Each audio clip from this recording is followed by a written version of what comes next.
Salam, hər vaxtınız xeyir. Bugün izah edəcəyimiz mövzu subekvatorial iqlim qurşağı mövzusudur. Subekvatorial iqlim qurşağı keçid iqlim qurşağıdır. Həm ekvatorial iqlim qurşağının şimalında, həm də ekvatorial iqlim qurşağının cənub hissələrində yayılmışdır. Subekvatorial iqlim qurşağı keçid iqlim qurşağı olduğu üçün özünə məxsus hava kütləsi yoxdur. Ona görə də bu iqlim qurşağı yay aylarında ekvatorial, qış aylarında tropik hava kütlələrinin təsirinə məruz qalır. Yayda ekvatorial hava kütləsi hakim olduğu üçün subekvatorial iqlim qurşağında yay ayları rütubətli keçir. Yəni şimalın yay ayları olan iyun, iyul, avqust aylarında yağıntı alır. Həmçinin cənubun yay ayları olan dekabr, yanvar, fevral aylarında subekvatorial iqlim qurşağının olduğu ərazilərdə rütubətli hava hakimdir. Lakin qış ayları daha çox isti və quraq keçir, çünki qışda tropik hava kütləsi təsir edir. Orta illik temperatur əsasən 24-28 dərəcə Selsi arasında dəyişir.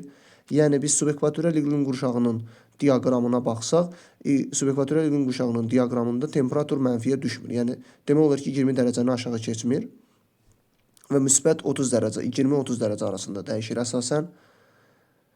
Subekvatorial iqlim qurşağında çaylar yay aylarında bolsul olur, çünki yay yağışları, belə də ekvatorial hava kütləsinin təsiri ilə yayda düşən yağıntılara görə subekvatorial iqlim qurşağında yerləşən çaylarda yay ayları bol sulu olur. Həmçinin bu əraziləri qış aylarında suvarma olur, çünki qış ayları quraq keçdiyi üçün subekvatorial iqlim qurşağında yerləşən ərazilər qış aylarında suvarılır.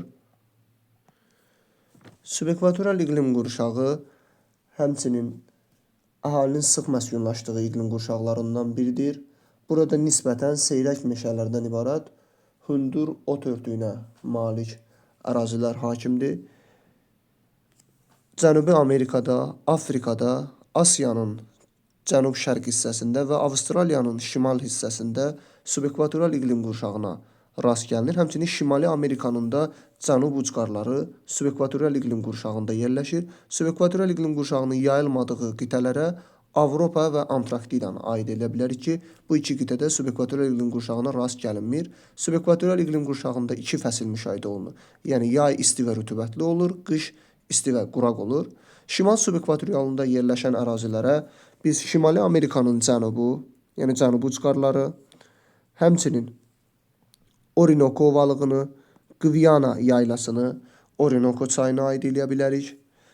Amazon çayının mənsəbi, həmçinin Senegal çayı, Niger çayının hövzəli, Çad gölünün hövzələrini, Efiopiya yaylası, Somali yarımadası, Hindistan yarımadası və bundan əlavə Şri-Lankanın şimal hissələri, Hindsin yarımadası, Malakka yarımadasının şimalı, Tayvan adası və Filippin adasının şimalı şimal subekvatorial iqlim qurşağında yerləşir. Yəni iyun, iyul, avqust ayları yağıntılı, dekabr, yanvar, fevral ayları isə quraq keçir.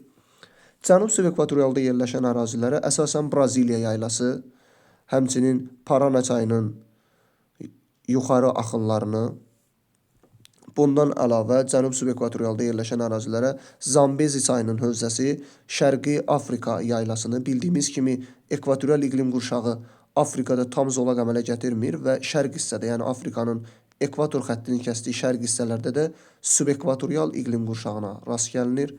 Həmçinin cənubda Yava adasının cənubu, Yeni Qvineyanın cənub hissələri və Avstraliyanın şimalında yerləşən Arnhem-Land və Cape York yarımadaları da cənub subekvatorial iqlim qurşağında yerləşir. Həmçinin Madagaskar adasının şimalı da cənub subekvatorial iqlim qurşağında yerləşir. Cənub subekvatorial iqlim qurşağının da yağıntıları dekabr, yanvar, fevral aylarında, quraq dövr isə, yəni onların belə deyək, qış ayları isə iyun, iyul, avqust aylarına düşür.